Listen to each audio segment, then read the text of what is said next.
Yo, happy to welcome you today. I know it's a Saturday, it's a bit more slow. You probably had a party yesterday. Luckily, our first talk is amazing. It's Snowfro, for those who know it. Him, sorry. Luckily, it's a very humble person, so whether there is one person in the room or 1,000, he doesn't care. And luckily, also, all of you came, so it's pretty great. I think he's going to be happy. And so, a warm round of applause and welcome for Snowfro. Yeah. Come on, man. Good luck.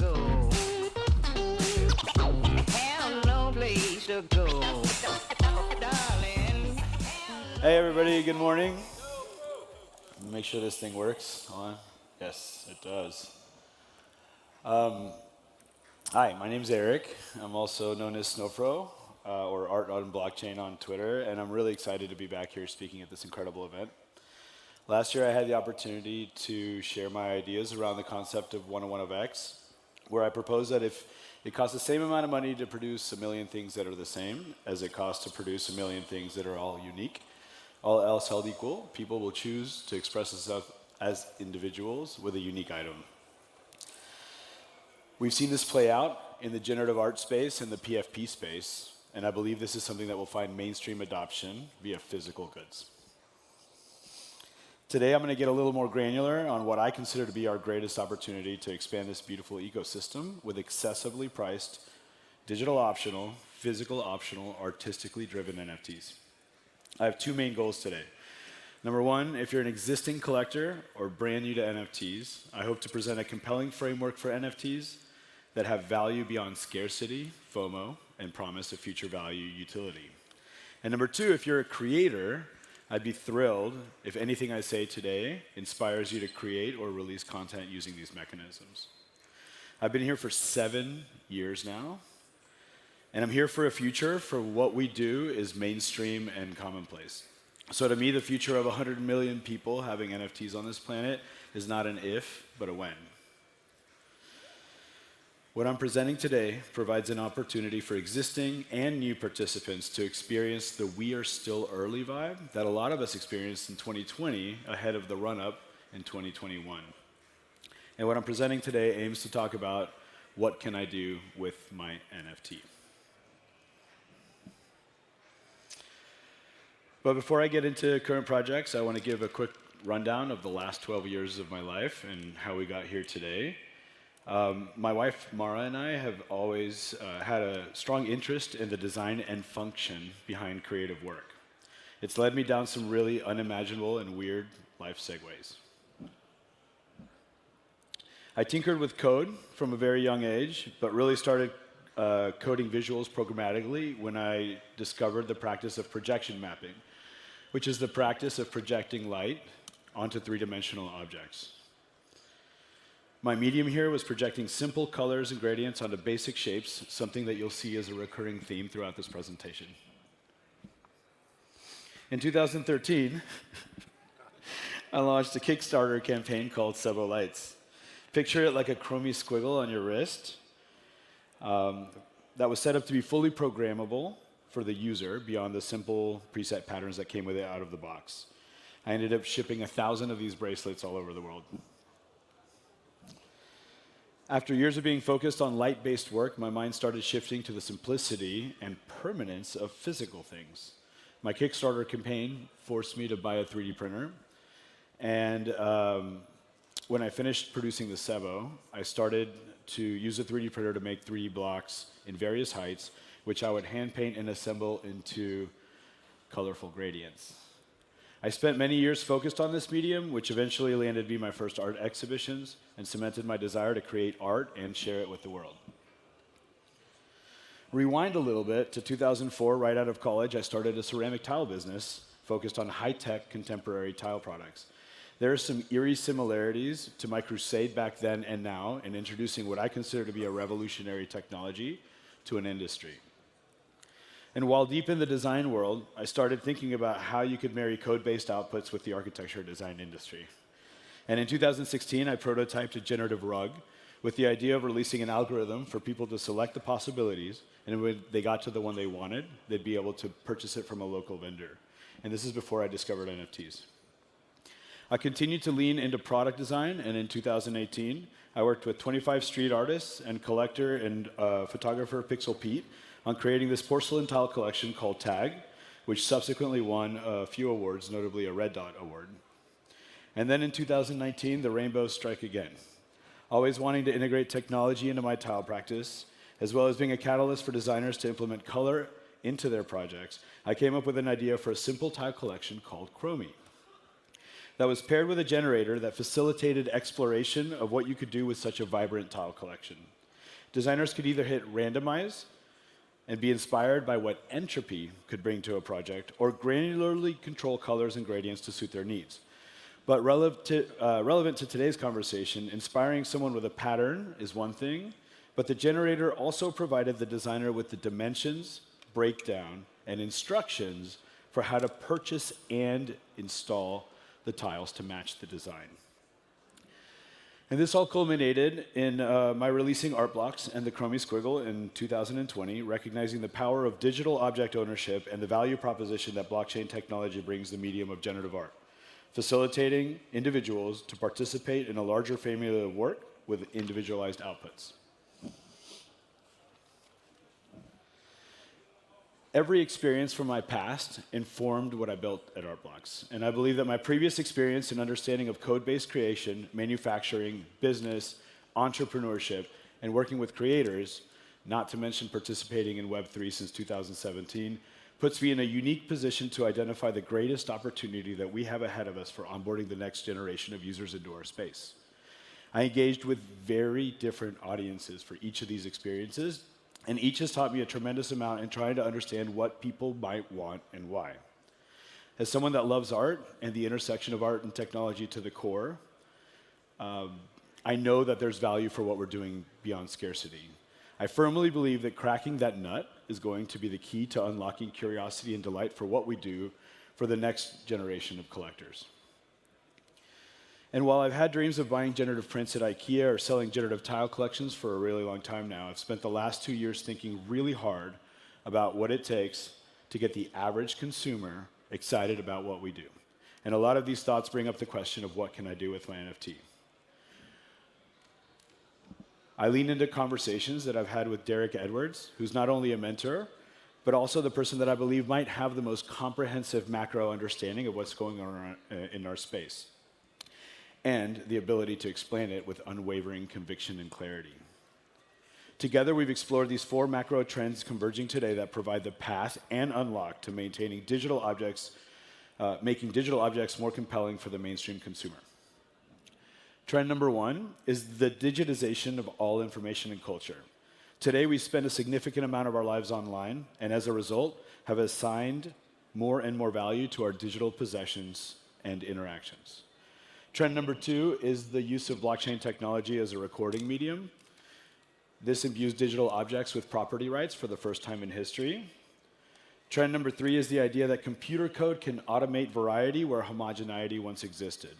By putting effort into creating a flexible algorithm that produces outputs instead of spending that time and energy creating a specific output, we can materialize seemingly infinite variations on a theme with little additional effort. And trend number 4 involves advancements in manufacturing technology that reduce cost disparity between production of identical items versus unique or one-of-one items. And we are on the cusp of what this looks like. There's now an opportunity for these experiences to be low cost with a reduced technological barrier to entry while being scalable and mass-produced. It's a paradigm shift from the art world's reliance on scarcity to a new, more inclusive value proposition of collectible, giftable, discretionarily purchasable objects. The things I'm going to talk about very much still have artistic merit, they still have authenticity, and are one of a kind. But the Web3 component is positioned to be automatic, behind the scenes, and integrated. And the risk and the price are low for the consumer. I think it's one of the reasons we in this space love our merch so much, because it's a physical manifestation of our NFTs. So I'll start with the Friendship Bracelet project, which was available free of charge to anyone that owned an Art Blocks piece in 2022. There was one for the collector and one for them to gift. The project had two components. The primary component was the excellent artwork of French artist Alexis André that represented a unique iteration of the Friendship Bracelet in an artistic light. These glowing, moving, organic outputs are in and of themselves beautiful works of art. But then there was a second component. When viewing the live view of the algorithm, you can click the screen and be presented with step-by-step instructions for how to twist and fold the exact combination of strands of the bracelet into a wearable analog of the digital art, complete with the item number and individual strand colors for each purchase. By providing the instructions for creating these bracelets, we offloaded the manufacturing of the object to the user. And it wasn't to be lazy, but because the process itself of making the bracelet is part of the experience and brings additional meaning to the physical piece. Last year, I applied the same concept to a project I released with Jordan Lyle on Prohibition called Heart and Craft, using the 3D blocks that you saw earlier. It was during a time I was really trying to move away from screen overload and get back to what I did earlier in my life. Sit, create, not completely dissect something, but instead be there in the moment and let the project and experience take over. This project took things a step further by not only including instructions and a 3D printable file inside of the on-chain algorithm for people to make these outputs at home, but also operationalizing the fulfillment of everything from the paint to the blocks and even physical gift cards that enable a user to mint an NFT without interacting with the blockchain manually. And to ensure that the project would be accessible to a broader audience, Jordan and I coined the term Inclusive Edition to represent a project that was priced low with a huge supply. Nearly 30,000 out of the maximum of 1 million Heart and Craft NFTs have been minted, and people think I'm crazy, but I believe that if our ecosystem continues to grow, we will eventually mint out all 1 million. Maybe not with today's audience that might be primarily focused on massive instantaneous gains, although we've seen a heartwarming amount of curiosity and delight from current participants. But from tomorrow's audience that might just want to own a Snowfro at an accessible price, or simply dip their toes in the water and learn about Web3, generative art, and make something crafty at home. Lastly, I got to work with AOI and Red Bull to release an artwork focused on generative embroidery. I call it generative embroidery a lot, but the reality is what I'm trying to do is shake up the massive industry of monogramming by creating a direct link between a generative algorithm and an embroidery machine.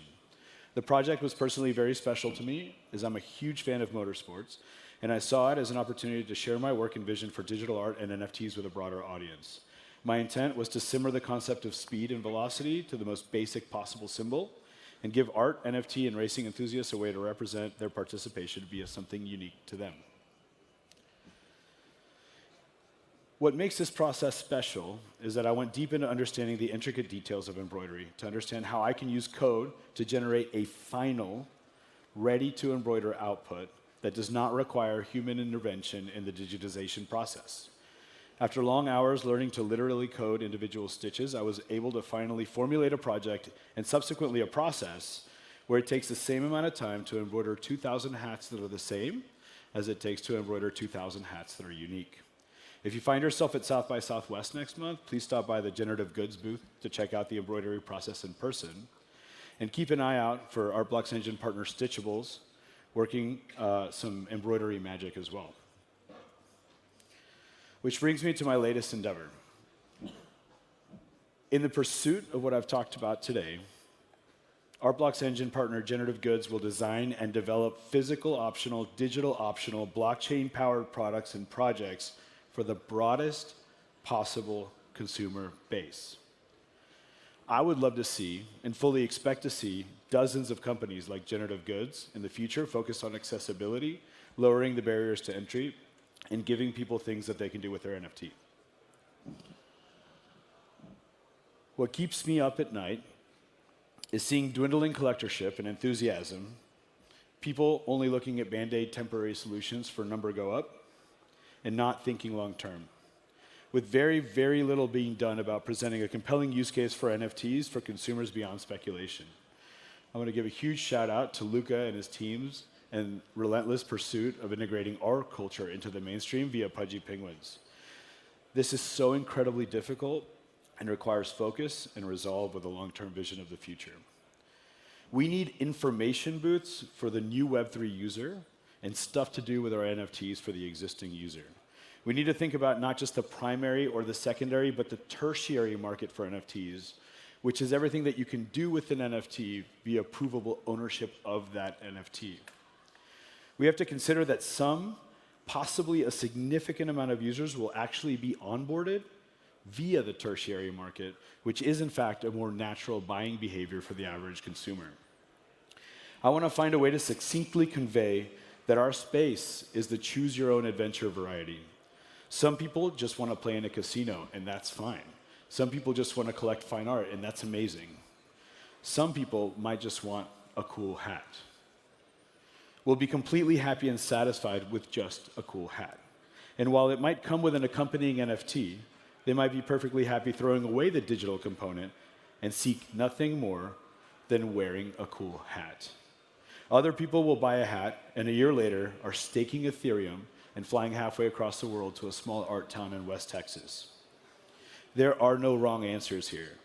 And you don't have to know or understand what all the potential experiences look like when you're just getting started. You only need to know how to open the first door. I may be very wrong here, but I'm not confused. And I welcome you to join me on this journey to introduce our art and technology to the rest of the world. If you're around today, I invite you to join me in painting and assembling a few Heart and Craft NFTs while discussing this presentation. I'll be at booth number 14 at noon, and we'll be there for a couple hours. Thank you.